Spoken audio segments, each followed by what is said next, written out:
I had worked for nearly 5 minutes when I heard a shout, and suddenly there were people all around me. When I married my second wife Emily, I went to live in her house in Northern California. It's a big house, with a lot of land around it, just outside a small town.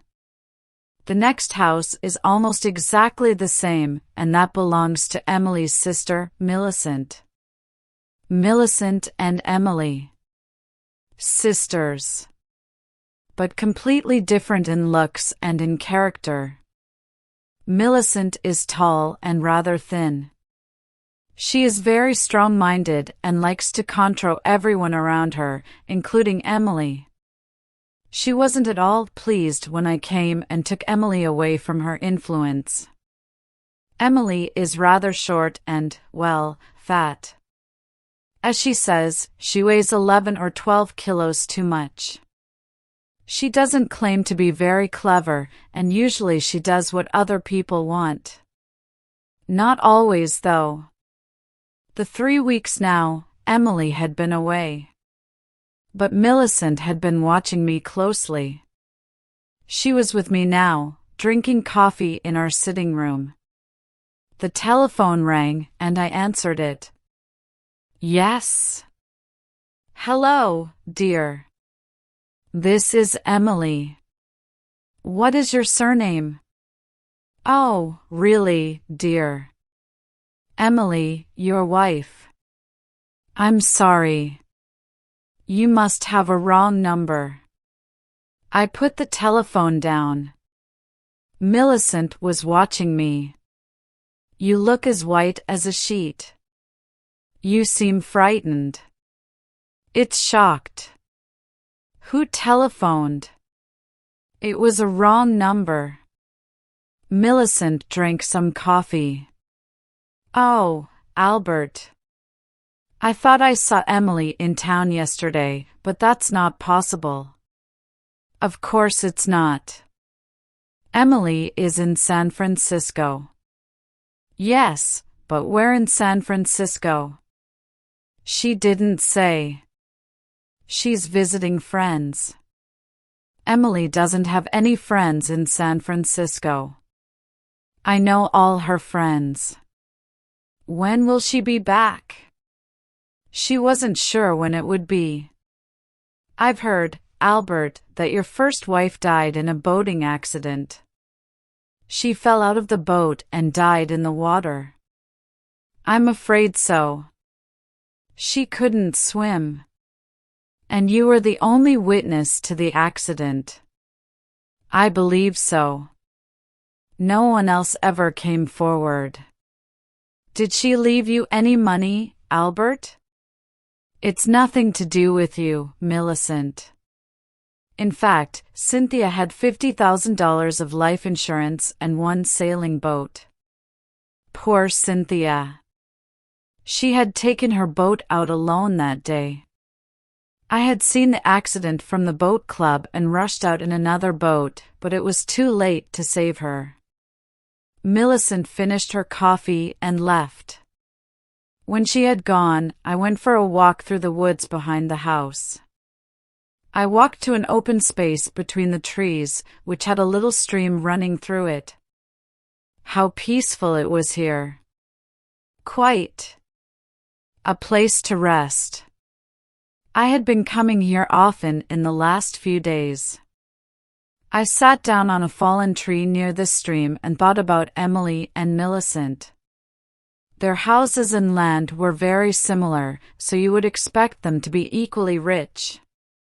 But this was not the situation, as I discovered after my marriage. Emily owned her house and the land around it, but she could not afford to employ people to look after them. Millicent, on the other hand, employed a lot of people in her house and even a lawyer to look after her money. She must have $1 million at least. On Tuesday afternoons, I usually go to the supermarket in town. And today, in the car park, I saw a small, rather fat woman across the street walking away from me. She wore a purple dress and a brown hat. It was the fourth time I had seen her in the last 10 days. I hurried across the street. She turned the corner and I started to run. When I reached the corner, she was nowhere in sight. I was standing there when a car stopped beside me. It was Millicent. "What are you doing, Albert?" "I saw you running." "I've never seen you run before." "Oh, I was just taking a little exercise."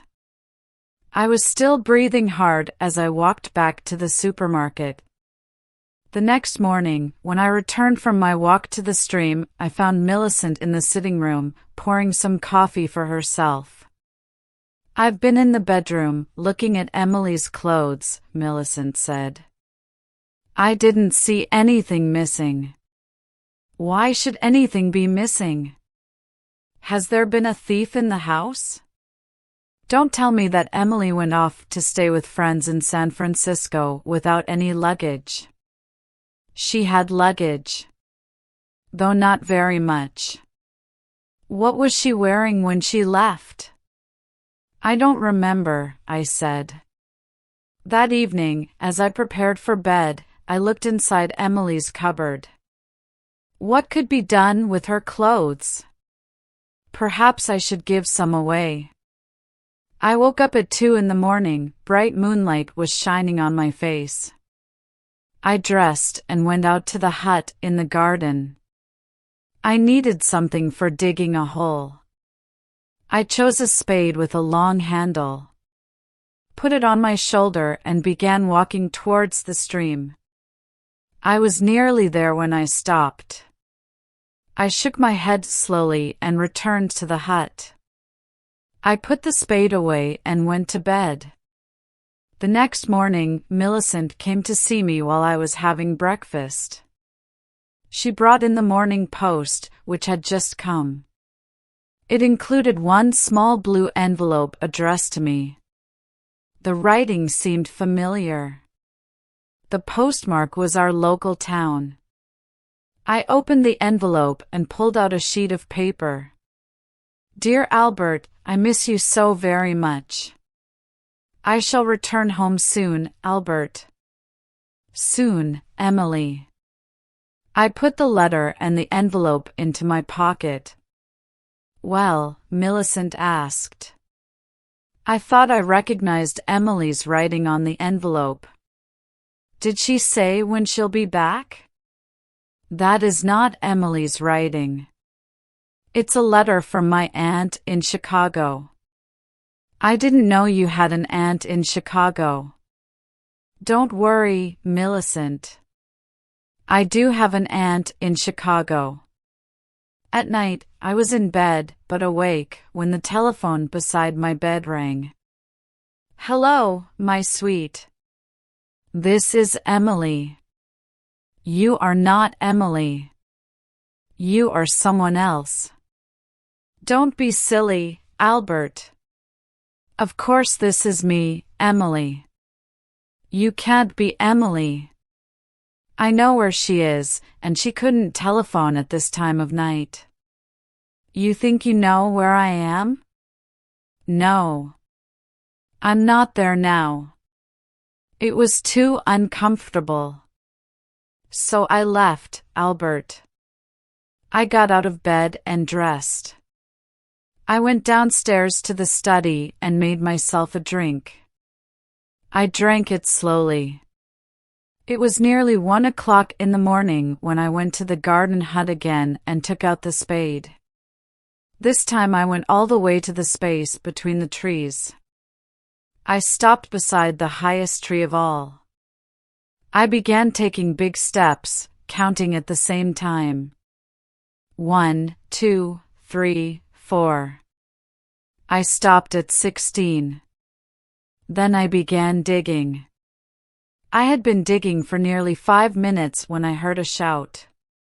And suddenly there were people all around me shining lights in my face. I recognized some of the people who worked for Millicent, including her lawyer. Now Millicent herself stepped forward. "So, You wanted to be sure she was really dead, Albert. And the only way to do that was to return to the place where you buried her. I am looking for old Indian knives, I said. There is a belief that if you find one in the light of the moon, it will bring you good luck. Millicent took no notice of this. She pointed to some people I didn't know. These are private detectives, she said. They have been watching you 24 hours a day ever since I guessed what really happened. To Emily. She pointed at a small, rather fat woman. That's Mrs. McMillan. She was the woman in the purple dress and she copied Emily's writing. And this is Miss Peters. She is good at copying voices, and she was the voice of Emily you heard on the telephone. There were also 2 detectives who had brought their own spades. Now they began digging in the hole which I had started. We knew you were getting worried, Albert, said Millicent. You almost dug her up last night, didn't you? But then you changed your mind. That was lucky. Because last night I didn't have so many people to watch you. And tonight we were ready and waiting. Their detectives dug for about 15 minutes and then paused for a rest. This ground is very hard, said one. They went on digging until the hole was 2 meters deep. Nothing has been buried here, said the other. The only thing we found was an old Indian knife. I smiled at Millicent. What makes you think I buried Emily? I left them and returned to the house. I had guessed from the beginning that Millicent was responsible for the false Emily that had appeared to me in different forms. It was all part of her plan. What had been her aim? Well, she believed that I had killed her sister. So she wanted to frighten me until I broke down and said, yes, I killed her. I had been playing a game too. I wanted her to think I was frightened. And of course, I wanted her to think I had buried the body in that place in the woods. Now I was in a strong position. She had called me a murderer in front of all those witnesses. I could take the matter to a court of law and demand a large sum of money from her. But she wouldn't want to let that happen. She wouldn't want the world to know she had been stupid. She would prefer to pay those people to keep silent. Would that be possible? Well, it would help if I supported her story and said that nothing had happened at all. And I would do that for Millicent. If she gave me some money, her large amount of money. At the end of the week, my telephone rang. This is Emily. I'm coming home now, dear. Oh, great. Did anyone miss me? They certainly did. You haven't told anyone where I've been these last 4 weeks, have you, Albert? Especially not Millicent. I told her you were visiting friends in San Francisco. Oh, dear. I don't know anybody in San Francisco. Did you believe you? I don't think so. Well, I couldn't tell her I was going to a health farm to lose weight. I would be ashamed.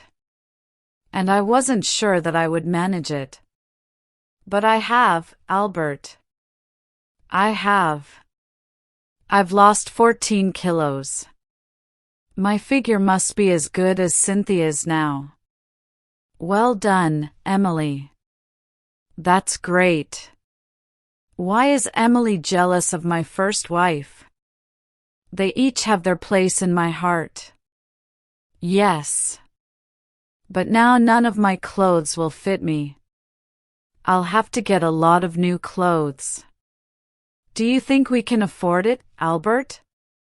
Ah. We can now.